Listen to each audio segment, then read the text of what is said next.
morning, everybody. I want to dedicate this teaching to not only our matriarchs and patriarchs, but to all of our parents, alive or on the other side of the veil, who continue to watch over and bless us. This is the origin of peoplehood. I've always taken a long time to accomplish personal milestones. I was almost 2 years old when I learned to walk.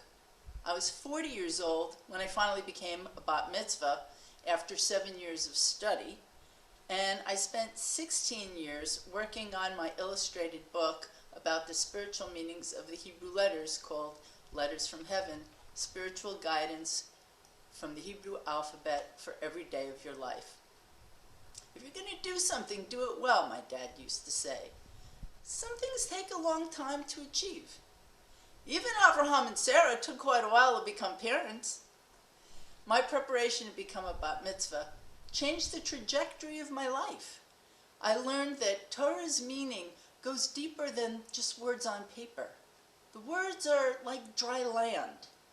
I'm digging a well to get at the water that lies buried below. Chayei Sara opens with Abraham buying a burial place for Sarah, and then asks his servant Eliezer to find a wife for his beloved son Yitzchak.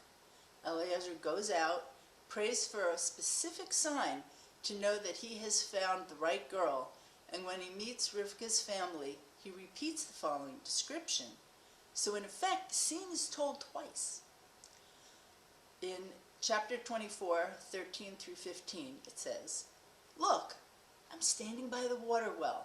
The daughters of this city's residents are coming out to draw water.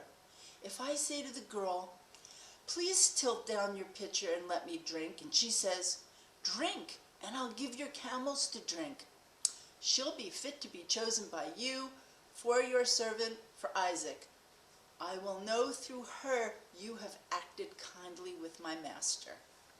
Now, he had not yet finished speaking, and behold, Rivka came out, and her pitcher was on her shoulder. The story of Eliezer's quest to find a bride for Yitzchak is repeated twice. No other account in the Torah is repeated. Words, yes, but entire storylines? No. We know that when a word is repeated in the Torah, it's for emphasis, as though it were written in italics, perhaps with an exclamation mark. This account is repeated twice in the action itself and then in Eliezer relating the events to Rivka's family. It's why Rabbi Acha said, "The talk of the servants of the fathers is more desirable than the Torah scholarship of the children." For Eliezer's story, which takes up 2 or 3 pages in the Torah, is twice recounted, while many principles of Torah law are conveyed with a single word or letter. There are several important elements in this episode. The camels, Rivka's pitcher filled multiple times with water, and Eliezer. The trajectory of the story involves Eliezer finding a bride for Yitzchak, and the most salient events concern how this bride is found. Karen, if you could put up the first illustration.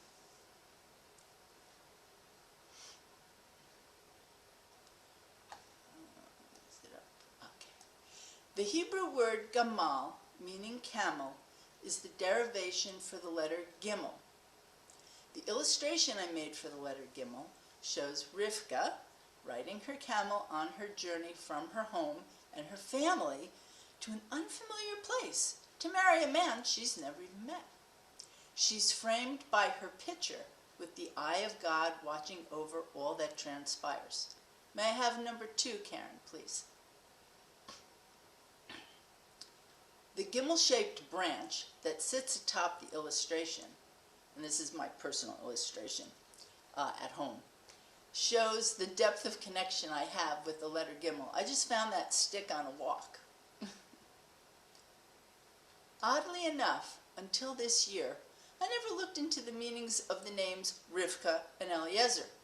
Their names have a great deal of significance and provide a deeper appreciation of the narrative. Rivka means captivating beauty, from the Hebrew root resh yud vet kuf he. Number 3, please, Karen. It means to tie or bind, from the Semitic ravek, to tie firmly, to join, as well as strong combatant. Rabbi Baruch S. Davidson writes that the word revakot, the plural of Rivka, describes teams of cattle. The Hasidic masters explain that becoming a team of cattle is to harmonize the two aspects of our souls, the one concerned with sustaining life and the one that strives towards holiness. An unyoked ox is wild and lacks direction, causing destruction, while a team of yoked oxen pull together effectively. Like Avraham, she rushes to fulfill the mitzvah of hospitality. Also like Avraham, she doesn't hesitate to leave her home and her family, the place that's familiar to her. When asked, she simply says, "I will go." And when Eliezer insists that the family not wait a year before letting her leave, she's more than willing. May we be imbued with the divine faith to leave what we know for the unknown. We read in verse 16 that the girl was very pretty. We can think, oh, no wonder Yitzchak took her into his mother's tent right away. But the captivating beauty goes much deeper. He was completely captivated by her inner beauty and was inextricably bound to her. Her blessing in verse 60, "May you be the mother of myriads, and that her descendants inherit the cities of their enemies," indicates that her people are strong. Enemies can also indicate that we have the inner strength to combat our Yetzer Hara, our unhealthy behaviors. May I have number 4, Karen? Hebrew has no separate system for numbers, so the letters also serve as numbers, therefore making every word a mathematical equation. Resh equals 200, vet is 2, kuf is 100, and he is 5. Adding the letters of Rivka's name together equals 307. Then, if you add the 3 and the 7 and the 0, you get 10. It's a good thing there's no algebra in Torah, or I wouldn't be able to do this. This corresponds to the 10 camels, as well as the 10 sphirot, or essences of God in the tree of life. We'll see the importance of this later. Now, let's turn our attention to Avraham's servant Eliezer. Rather than servant, I like to think of Eliezer as Avraham's personal secretary, most devoted student, and accountant, all rolled into one. You wouldn't entrust a mere servant with all your worldly possessions. It's important to remember that the Hebrew word eved, servant, is the root for the word avodah, which means work as well as worship. Abraham's servant's name, Eliezer, means God is my help.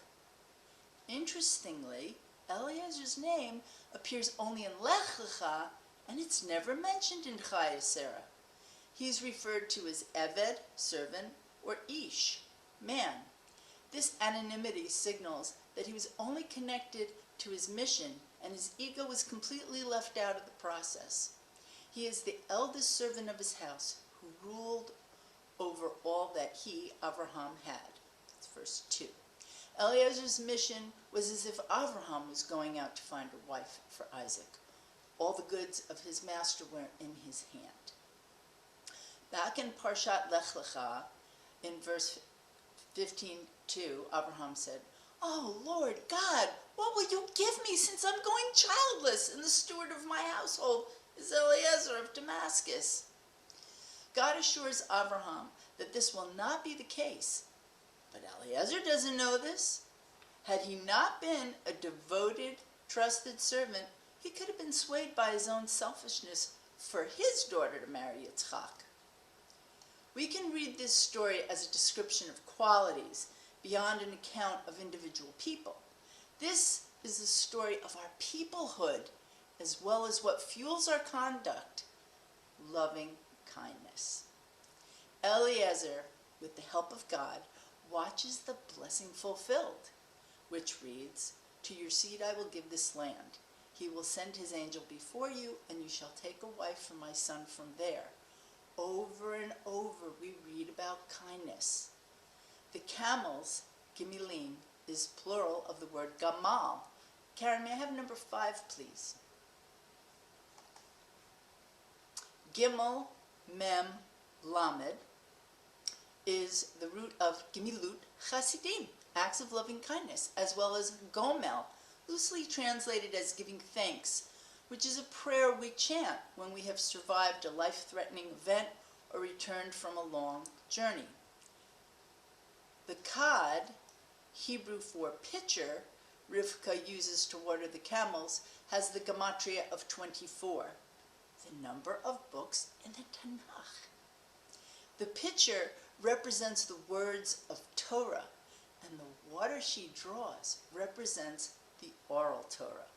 The water rises up to her, indicating her level of kindness and devotion to her service.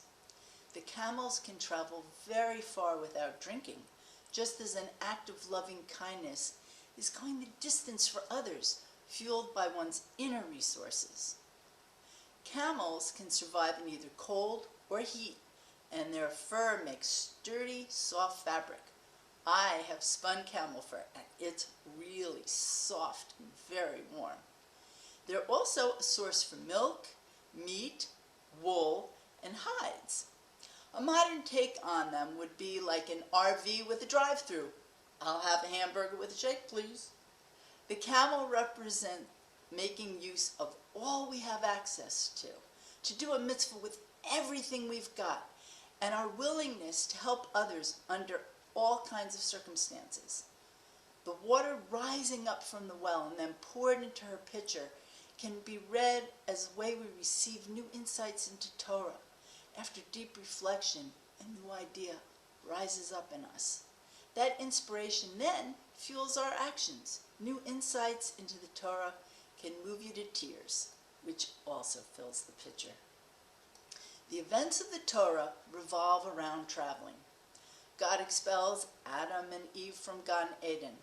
God tells Noah to stay in the ark for 40 days. God tells Abraham to leave his familiar home. The people change, but God is always present, constantly testing our flawed heroes. These stories suggest various mitzvot that become hallmarks of our identity. And when Eliezer meets Rivka, we experience a symbolic action that becomes the hallmark of what identifies us, the Tanakh, and our ongoing effort to interpret and understand it. May the well of Torah constantly be fed by the reservoir of waters that flow from Gan Eden. May we be blessed to have the waters of Torah rise up to us. Thank you.